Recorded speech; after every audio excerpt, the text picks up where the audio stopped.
Hey y'all, thanks for joining me on Whip Tips. Listen, this is just a quick video to give you kind of preview of what we're going to be going into in a little more detail in the YouTube channel. But we don't just work on Jeep Cherokees. Certainly we're going to have a series on Cherokees.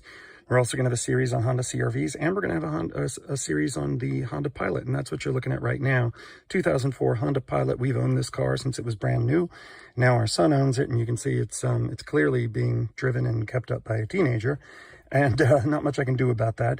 But the reason I want to do a more detailed video on this is we're going to be removing the center console, the entire center console, to take a look at the air conditioning, because you've got a leak somewhere and it's not in the engine compartment. And I realized that there are not that many videos online about how to do this particular job.